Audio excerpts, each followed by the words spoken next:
Hey guys, welcome to success Dilip. मैं दिलीप कुमार, स्वागत है आपका। इस वीडियो में डिस्कस करने वाले हैं आज की लेटेस्ट रिक्रूटमेंट के बारे में, जो कि वैकेंसी निकाली गई है ऑयल इंडिया लिमिटेड की तरफ से। जी हाँ दोस्तों, ऑयल इंडिया लिमिटेड की तरफ से आप सभी कैंडिडेट के लिए नई और बिल्कुल फ्रेश रिक्रूटमेंट रिलीज हुई है, जो कि various ITI pass out candidate, different different trade के कैंडिडेट इस फॉर्म को अप्लाई कर सकता है। तो चलिए नोटिफिकेशन वाइज 1 to 1 डिस्कस करते हैं कौन कौन से कैंडिडेट अप्लाई कर सकता है, eligibility condition, selection process and application process क्या होने वाला है। Let start now. आगे बढ़ते हैं। चैनल पे जितने भी कैंडिडेट नए हैं, सब्सक्राइब करके बेल आइकन को प्रेस कर लें, ताकि इसी तरह लेटेस्ट परमानेंट सरकारी नौकरी की अपडेट आपको हमेशा मिलते रहे। चलिए शुरू करते हैं। देखिए, यहाँ पर दो नोटिफिकेशन निकाली गई है। तो ये पहली नोटिफिकेशन से एक और दूसरी नोटिफिकेशन से 22 जुलाई 2026 को नोटिफिकेशन पब्लिश होती है। इंगेजमेंट ऑन कॉन्ट्रेक्चुअल बेसिस, जो भी वैकेंसीज है सारी basis as a contractual period पे होगा। यानी कि है तो सरकारी नौकरी, परमानेंट सरकारी नौकरी है। और सभी कैंडिडेट, ऑल इंडिया के कैंडिडेट इस फॉर्म को अप्लाई नहीं कर सकते हैं। ये ऑयल इंडिया जो है, OIL, हालांकि महारत्ना सेक्टर है। सोचो, एक PSU डिपार्टमेंट है और ये बेस्ड है दुलजान। दुलजान जो है असम में स्थित है, इसका हेडक्वार्टर ही वहीं पर है। लेकिन जब भी वैकेंसी निकालता है, लोकल कैंडिडेट की निकालता है। पता नहीं क्या दुश्मनी है इनको ऑल ओवर इंडिया से। अरे भाई, तुम एक PSU डिपार्टमेंट हो, एक PSU central public sector undertaking company हो, लेकिन जब भी तुम वैकेंसी निकालते हो, हमेशा वही स्टूडेंट के लिए निकालते हो जो डोमिसाइल हो असम या फिर अरुणाचल प्रदेश का। बट क्या ही कर सकते हैं, ये डिपार्टमेंट ही घटिया। आजकल बीजेपी गवर्नमेंट में सब चीज़ घटिया प्रोसेस चलती है। ऑल ओवर इंडिया में कुछ भी करो। धनबाद में इतना बड़ा माइनिंग सेक्टर है, इतना बड़ा डिपार्टमेंट है, एक से एक कंपनी है, यूरिया कंपनी या डिफरेंट टाटा लोकेशंस हो गया एंड वेरियस सेल का। लेकिन यहाँ के कैंडिडेट को बेरोजगार हैं। यहाँ से झारखंड के इतनी माइनिंग सेक्टर है, झारखंड से पूरा देश चलता है माइनिंग्स में, लेकिन झारखंड के कैंडिडेट को जॉब नहीं मिलती। तो ये दुर्दशा है हमारे देश की, खास करके सरकार की ज़रूर है। चाहे स्टेट गवर्नमेंट हो, सेंट्रल गवर्नमेंट हो, कोई ज़मीनी तौर पे काम करता ही नहीं है, जिसके रिगार्डिंग हमारा देश जो है बदतर से बदतर स्टूडेंट के लिए होता जा रहा है।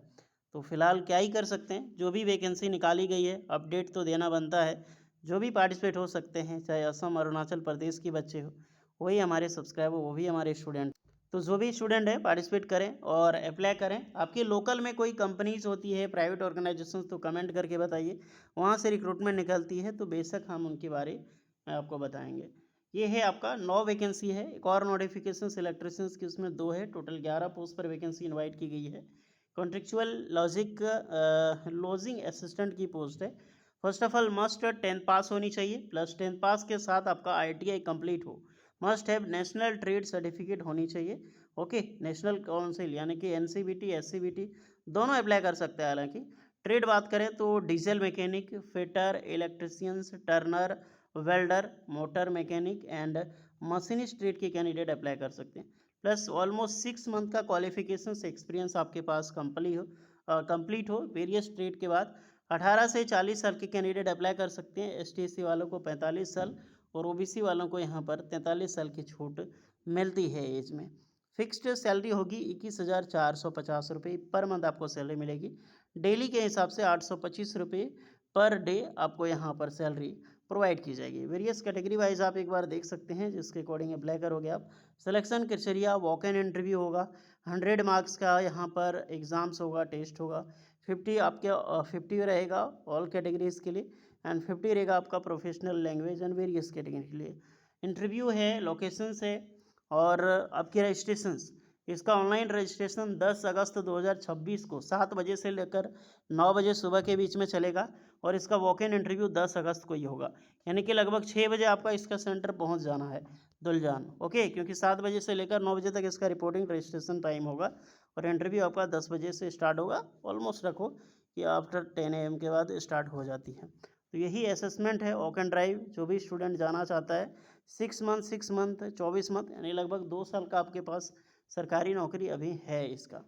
तो सैलरी भी इंक्रीज होगी, जस्ट रो, क्योंकि 2 साल तक एक ही सैलरी थोड़ी ना रहेगा। तो आप पार्टिसिपेट कर सकते हैं। ये पहली वैकेंसीज है, इसका नोटिफिकेशन मिल जाएगी। ये है ऑफलाइन फॉर्म, जब इंटरव्यू के लिए जाओगे तो ये फॉर्म लेकर आपको जाना पड़ेगा। और ये है आपका दूसरी नोटिफिकेशन, ये भी 22 जुलाई को पब्लिश होती है। ये भी वैकेंसी निकाला गया है, बट ये इंट्रैक्शन ओनली इलेक्ट्रिशियंस कैंडिडेट के लिए है।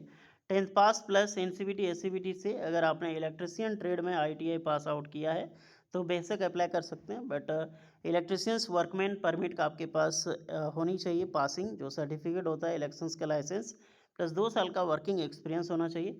18 से 35 साल के कैंडिडेट अप्लाई कर सकते हैं और यहाँ पर ओबीसी एनसीएल 38 साल की छूट मिलेगी। 21,450 रुपये आपको पर मंथ सैलरी मिलने वाली है, 825 रुपये वही रहेगा। एक जनरल है, एक ओबीसी में वैकेंसी यहाँ पर रिलीज़ की गई है। इसका वॉक इन इंटरव्यू है आपका 5 अगस्त 2026 को। तो जो भी स्टूडेंट है 5 अगस्त 2026 दुलजान आपको इंटरव्यू के लिए जाना होगा। वॉक इन इंटरव्यू के बेसिस पे ही सिलेक्शंस होगा और ये आपका ऑफलाइन फॉर्म है। तो दोनों फॉर्म का लिंक आपको डिस्क्रिप्शन में मिल जाएगा। जो भी असम, अरुणाचल प्रदेश के स्टूडेंट हैं हमारे, आप पार्टिसिपेट कर रहे हैं, जा रहे हैं, तो ये सब चीज़ें आप लेकर विजिट ज़रूर करना। और कोई डाउट है तो कमेंट कीजिए, इसका लिंक डिस्क्रिप्शन में मिल जाएगा। मिलते हैं नेक्स्ट वीडियो में, तब तक के लिए जय हिंद।